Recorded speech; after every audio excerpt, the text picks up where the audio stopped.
My name is Masky and welcome to my channel. Wanted to go over Raceland Coilovers. I picked up a set we're gonna put them on my 2015 Subaru WRX. I've already put them on this side of the car and figured I'd do the other side and show you guys. So I'm gonna give you guys my honest review on these Raceland Coilovers. Definitely not sponsored, but hey, if Raceland, you're watching this and you feel like you want to sponsor your boy, hit me up. I'm looking for that money. If you like this channel, like, subscribe, comment down below, and we'll get to it.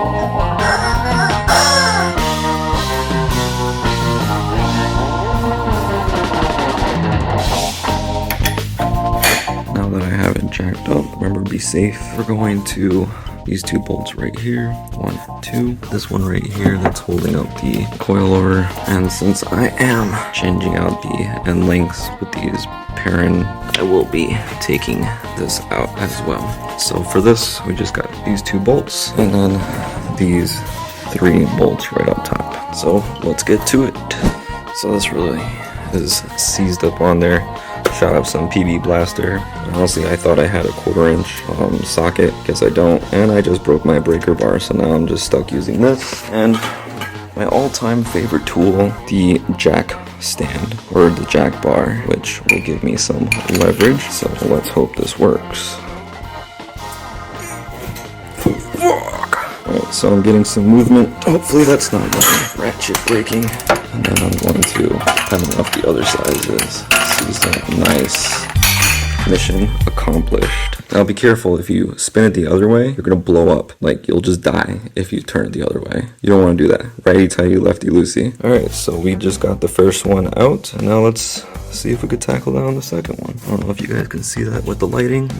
Right there. We're gonna take that bolt off right there, and then we will take off those two. Now, I do have my air gun, which is amazing. Not sure how old it is, but definitely the best tool I've got. Sucks that I do not have a lot of impact sockets. Should really get some. So once again, using my tool of choice. Okay, so after some struggles, I've managed to, I was able to get it off. Oh, that's pretty sweet. I could probably take that off by hand. Grease, so wonderful. Nice. Fuck you. Alright, so now I'm going to take off the sway bar links. Gonna take those out and should be ready to come out. Oh, I still gotta get those bolts up there. Alright, well, I just got that last one out.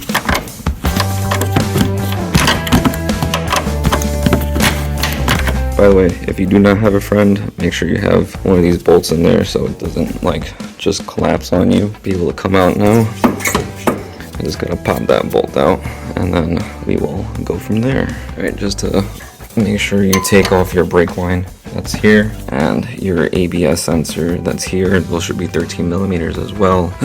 Don't do what I just did. And then there's this clip right here that you can just pull right off. Alright, so now this is pretty much ready to take out. Oh, this is really hard to do with one hand. And she is out. Now we're going to grab the other one and we're going to measure it and we will go from there. Alright, so you can see already this one's significantly smaller. Guys, don't use your penis for measurements because it's really not going to work out. So I already lowered it on this side, this one, and this one. I already know that I want to make these two sides lower, so I am going to adjust the size on this one. Alright, so per Raceland, essentially how you lower it and heighten or make it taller. This part, you just turn it enough so this thing is snug and it doesn't move. And then this portion, you turn to make it tighter. Now, I am trying to use both hands, but essentially, this is where I want this to be up to. And then I'm gonna start turning this counterclockwise, or turning this around, so I will match this up.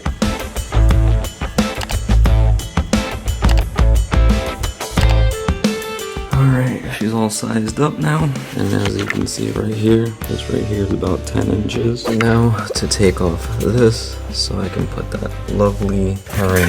Oh man, I can't get my, oh, now I'm just sad. Fuck. So I have a Allen wrench right there, and for those who think that they don't have the tools to do it, just do it that way. Alright, so this stupid thing right here literally took me like 15-20 minutes. Now I can finally get this out. But wait, I still have to take out this one. What a stupid design. Using 2 fucking tools to get this. I'm so glad I'm upgrading to perrin. Alright, so finally struggling after, I don't know, it's been probably like 30 minutes. I could finally take these out. Probably just get a hammer to it and put these perrins in. Alright, well, a little annoyed with perrin because they want me to use the old bolt for this, and you know, I just want shiny things, but what can I do? But this is pretty much all set, and then I'm gonna finally put up the coils. Alright, so I'm finally ready to put the coils in. Just make sure you take off these nuts, because it will have to go there, and then make sure you take off these little plastic things. Alright, so I was able to put this in. What I did was I held this up, reached around, I put one bolt in, and I was able to put the other bolts, and then I'm just gonna line this up with this, and I'm going to just push up the jack so it lines up with these holes. Also, I'm gonna put these camber bolts in.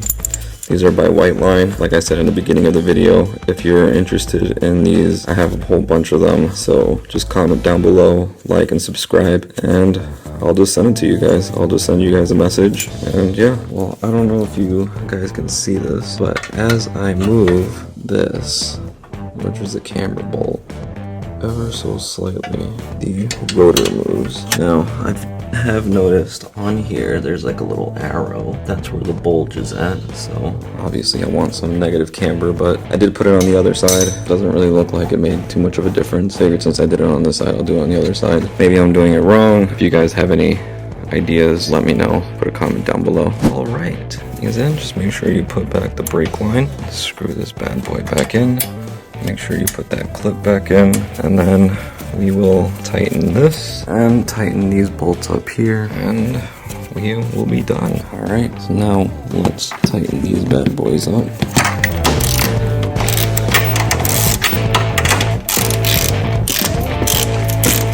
It's nice and snug. Alright, so Raceland was nice enough to give me these nice claw looking things. They have dual purpose. You can tighten your coilovers, or if you're constipated, you could just put this in there and, you know, get that taken care of. So I'm going to tighten this bottom one, and I'm also going to tighten this top one so this is nice and snug. Alright, she's all tight. So according to Raceland, this has to be moved up just enough so the spring is nice and snug. So I figured it's enough so I can't move it, and I remeasured, and it's time to put the tires back on and see how it looks. I can still fit some fingers in there, but that's how it's done.